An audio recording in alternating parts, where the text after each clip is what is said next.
You guys looking for a definition of heroism? I think that's what we have here. So Susan, I've talked to you a lot about different things you've done.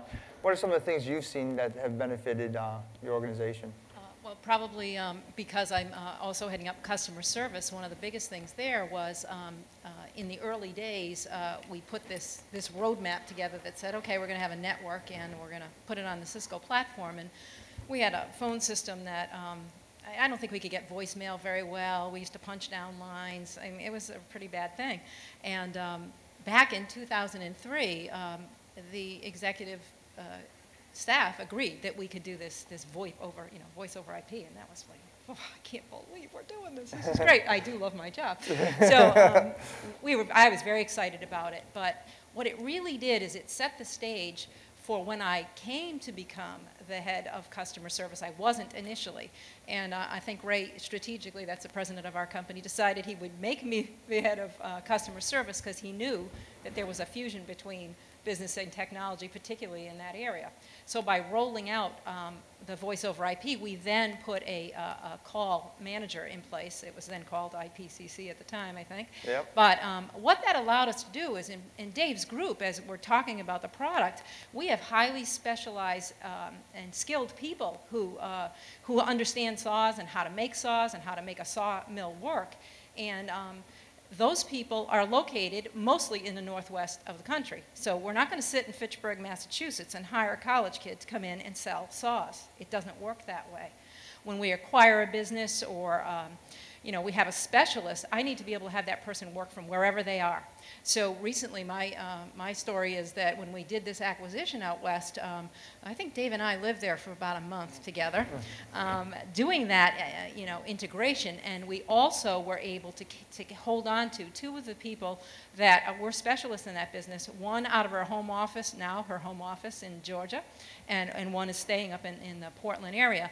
But because of voice over IP, because of the technology that was already there, we built on that, and now when calls come in, we can direct the call to the appropriate expert, if you will. We know by the phone number coming in and the line that they're calling on, that's a wood call. It goes to the wood expert from that area code. So we try to get people to regionally talk to the right people, because people in our business, it's a relationship business. If they're from the South, they want to talk for somebody from the South, and we have some of those, so we try to direct the calls. But I think that the difference it made was we can get a customer to a customer service person, and it's not only a customer service person, it's an expert in the business they're in, be that metal or wood. So you've actually been able to improve the client experience, going from a point in time where voicemail almost worked to now we can actually call based on the resume of an individual, route the calls to the right people at the right time. I'm sure the customer experience has gotten much stronger, much more loyal.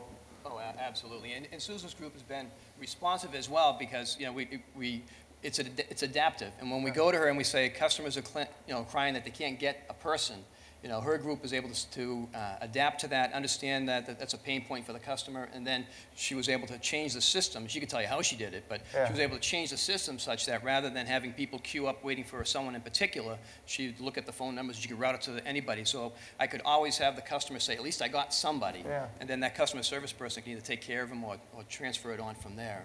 And Dave, you probably don't care how she did it. I really don't know. As long as the customer gets to a customer service person that can help them out, that's the key thing. Yeah, and as long as you get your PO. Exactly.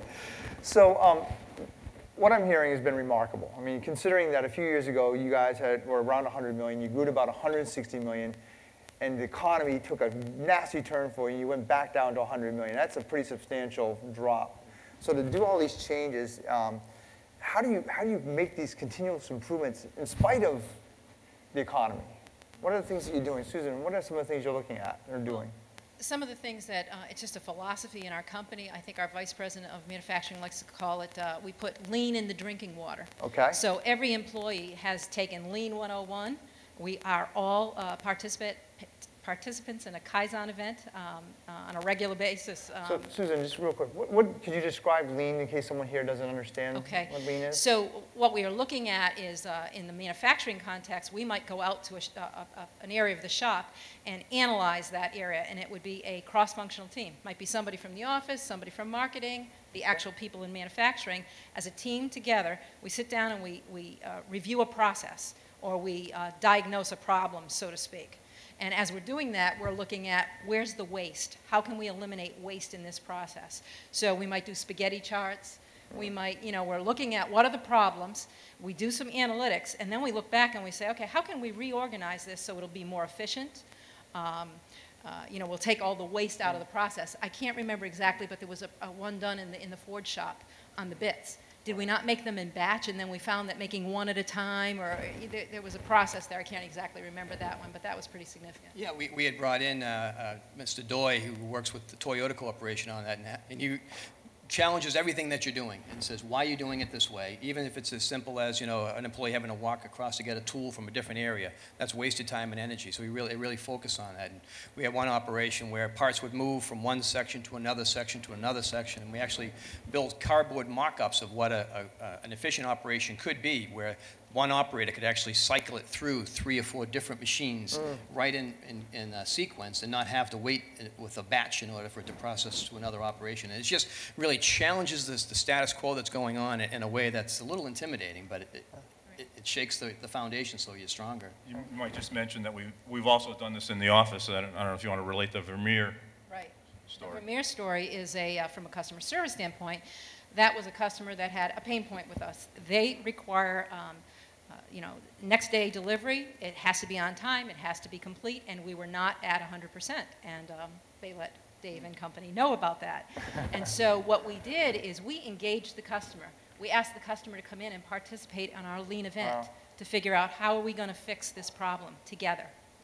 And so part of that was identifying what SKUs the items that they bought, and putting into place some Kanban, some standard, okay, if we make so many and we put them aside, we're ready to turn that into the product they need.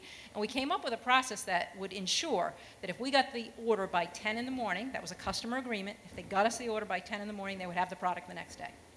And I believe that has been in place 2 years, and we are still sustaining that, that project. Now that's taking Fusion to a whole new extreme. It's actually engaging the end client, your customer, into the actual process. So you have the business, you have IT, and you have the client. I mean, that's Fusion at its maximum benefit. So with Lean is a methodology to help manage continuous improvement. You used a lot of terms that some of us are probably not familiar with if we're not lean organized. Is that a cultural thing? Does your entire company know those terms? Do they understand it? So you say Kanban, everyone knows what that means? Yes, we do, because again, we put them through Lean 101, and then what we've done is we've sort of dubbed certain managers, okay, you're ready for Lean 102. And so what we do is we expect on the customer service people that report to me, they all have one of their objectives is to have to suggest, recommend a lean event, and put those things together. And we do have an internal person in the company that does the training and so on. And has that folded over to the IT to help you run IT better? That lean kind of methodology. It has, because our business is really good about, we have a small IT team, but most Kaizen events either have an IT person on them, or they get drawn into the process. Because quite often there's some need for help there. Yeah. People recognize when they can see that technology can help them. And the IT people participate in the lean events and the Kaizen events as well. So that integrates them into the manufacturing process. It gets them sensitivity to who our customers are. So then when we come back to them with another question about a different issue, they've really been integrated into what's going on, and they can be much more responsive to what our problems are, and actually be more proactive with suggestions as well. So it sounds like the last slide I did in my presentation this morning, there were 3 elements I had on there. I said be more strategic, be more relevant, be more legitimate. So Henry, I want to ask you, do you feel your IT organization has achieved those 3 goals within your organization? Yeah, absolutely. I think our IT organization is truly fused with the business, and it's for us just a natural thing. It's not something that I think we have to try all that hard at. It just it's grown and it's come about. And in this case, the reason why I think it's successful where you guys are at, it's really started from the top of the organization and worked its way down, right? So you had top-level executive support the entire time, so it made it much easier. You weren't fighting that. Yes, never fought that, really. You know, obviously we're going to have some spirited discussions about what the project should be and how much we should spend and all of those good things.